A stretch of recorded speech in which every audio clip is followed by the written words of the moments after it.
आज से पहले मैं तो नहीं जानती थी कि गर्मियों में खाने वाले डोसे अलग टाइप के होते हैं। हम नॉर्थ इंडिया वाले लोग मसाला डोसा को ही डोसा समझते हैं, लेकिन मेरी बेटी काफी टाइम से बेंगलोर में रह रही है, तो उसने मुझे बताया कि साउथ में गर्मी के मौसम में अलग टाइप के डोसे खाए जाते हैं। इसे नीर डोसा कहते हैं। तो देखिए, अपने लखनऊ में तो इस टाइम बहुत ही प्रचंड गर्मी पड़ रही है, इसलिए आज मैं नीर डोसा बना ले रही हूँ। लेकिन अपनी तरफ से थोड़ा और इनोवेशन करके मैंने इसे और भी ज्यादा ठंडी तासीर वाला कर दिया है।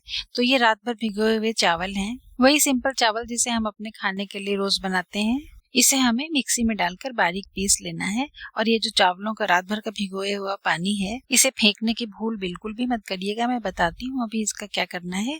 पहले आप इस चावल में थोड़ी धनिया की पत्तियां डालिए, अपनी पसंद के हिसाब से थोड़ी हरी मिर्चें डालिए, और साथ में एक पूरे खीरे को भी छोटे टुकड़ों में काट कर डाल दीजिए। अगर खीरे की केमिकली ट्रीटेड होने की संभावना हो तो फिर छिलका छील दीजिए, वरना छीलने की जरूरत भी नहीं है। ऐसे ही टुकड़ों में काट करके इसे मिक्सी में डालिए। थोड़ा सा ताज़ा नारियल डालिए। ये वो सूखा नारियल नहीं बल्कि कच्ची करी है। इसे घर में ही मैंने ग्रेट करके डिब्बे में रखा हुआ है। ये डिब्बा मैं फ्रीजर में रखती हूँ और जरूरत भर का लेके वापस फिर से फ्रीजर में रख देती हूँ। अभी तो इन भिगोए हुए चावलों को आप बिना पानी के ही जितना हो सके उतना बारीक पीस लीजिए। हालांकि इस घोल को हमें बाद में पानी मिलाकर पतला भी करना है, लेकिन पहले से पानी नहीं डालते हैं, वरना चावल सिर्फ टूट टूट कर रह जाएंगे, बारीक पीस नहीं पाएंगे। तो अभी देखिए चावल अच्छी तरह से बारीक हो गए हैं। इसे आप एक किसी बड़े से बोल में निकालिए।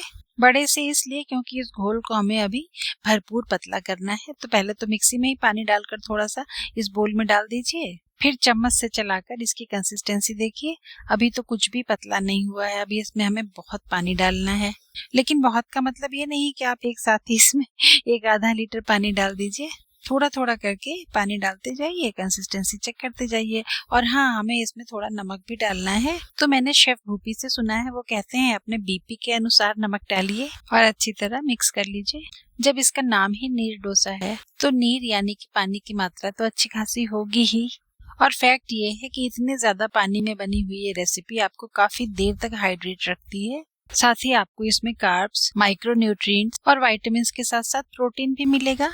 प्रोटीन कहाँ है वो मैं अभी आपको बताती हूँ। अब एक पैन गरम करिए, उसमें आधा चम्मच देसी घी या अपनी पसंद का कोई भी ऑयल डालिए और कलछुल में या कटोरी में अच्छी तरह से बैटर भर के गरम पैन में डाल दीजिए।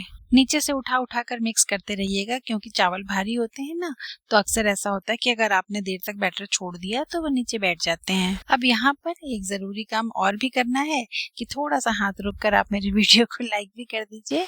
वैसे तो बैटर अपने आप पूरे पैन में फैल जाएगा, लेकिन जहाँ जहाँ जगह खाली लग रही हो वहाँ पे 2-4 बूंद यानी थोड़ा थोड़ा बैटर और डाल दीजिए और इसको ढक्कन से ढक कर मीडियम टू लो फ्लेम पर 2-3 मिनट के लिए अपने आप पक जाने दीजिए। इसके बाद ढक्कन हटाकर साइड से हल्का हल्का से स्क्रैप करिए।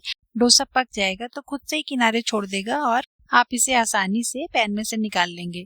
लेकिन अगर आपको ऐसा लगे कि अभी ये कुक नहीं हो रहा है, साइड से ठीक से छोड़ नहीं रहा है, तो थोड़ी देर के लिए पैन में ऐसे ही रहने दीजिए। ये डोसे बहुत ही पतले पतले और बहुत सॉफ्ट बनते हैं। ये जो पैन में है ना डोसा, ये मुझे थोड़ा सा मोटा लग रहा है, इसलिए मैंने अभी देखिए बैटर में थोड़ा सा पानी और मिला दिया। यानी कुल मिलाकर अगर आपने 1 कप चावल सोक किए हैं तो आप 4 कप पानी तो आराम से बिना सोचे समझे आप इसमें मिला दीजिए।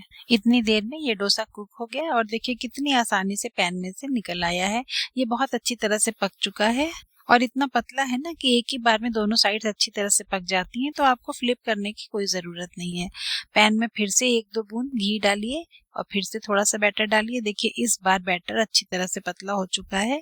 अपने आप तो फैल ही रहा है, लेकिन जहाँ जहाँ जगह खाली रह जाती है वहां पर आप थोड़ा थोड़ा सा बैटर और डाल दीजिए। ढककर मीडियम टू लो फ्लेम पर 2-3 मिनट के लिए कुक करिए। और अगर अभी तक नहीं किया है तो अब मेरा चैनल सब्सक्राइब कर लीजिए, क्या ही बुरा है। ये डोसे पतले पतले होते हैं ना, इसलिए बहुत जल्दी जल्दी बनते हैं। आपको फ्लिप करने की जरूरत भी नहीं है, बस ढक्कन हटाइए और डोसा निकाल कर प्लेट में रख लीजिए। ये नीर डोसा गरम गरम खाने में तो खैर बहुत ही स्वादिष्ट लगता है, लेकिन अगर आप इसको थोड़ी देर तक छोड़ भी दें, ठंडे भी हो जाएं, तो भी ये बिल्कुल कड़े भी नहीं होते, ऐसे ही सॉफ्ट के सॉफ्ट रहते हैं और खाने में भी बेहद टेस्टी होते हैं। तो बस इसी तरह से एक एक करके सारे के सारे नीर डोसे बना लीजिए। और मैंने शुरू में आपसे कहा था कि जो चावल का भिगोया हुआ पानी है उसे फेंकिएगा नहीं, वो आपके बहुत काम का है। पहली बात तो ये कि आप चावलों को जब रात में भिगो रहे थे तो अच्छी तरह से 2-3 बार धोकर साफ फिल्टर के पानी में भिगोइए, ताकि चावलों को पीसने के बाद जब आपको उसे पतला करना है तो फिर से वही पानी डालकर आप उसे पतला करिए। क्योंकि रात भर भीगने के बाद से चावलों का भरपूर न्यूट्रिशन तो उस पानी में आ चुका है। उस पौष्टिक पानी को फेंक कर कोई डिश बनाने का कोई मतलब नहीं है। तो पहले तो आप पिसे हुए चावल में वही पानी डालकर बैटर को पतला करिए। फिर भी अगर पानी बच जाता है तो आप साफ कॉटन से लेकर उसे अपने चेहरे पर लगाइए, अपने बालों में स्कैल्प पर लगाइए। बिल्कुल ग्लास जैसी टाइट कोरियन स्किन आपकी हो जाएगी। और वो पौष्टिक पानी फिर भी अगर बच जा रहा है तो आपने बालकनी में छत पर कुछ प्लांट्स अगर लगाए हों तो उन प्लांट्स में उस पानी को डाल दीजिए, बहुत अच्छी ग्रोथ होती है। दूसरी बात मैंने आपसे ये कही थी कि इस रेसिपी में आपको प्रोटीन भी मिलेगा। लेकिन यहाँ तक का वीडियो देखने के बाद आप सोच रहे होंगे कि प्रोटीन तो अभी हमें किसी भी इंग्रेडिएंट में दिखाई नहीं दिया। तो मैं आपको बताऊं, ये डोसा को पोडी मसाला और नारियल मूंगफली की चटनी के साथ खाया जाता है। पोडी मसाला की रेसिपी मैं अपने चैनल पर पहले ही शेयर कर चुकी हूँ।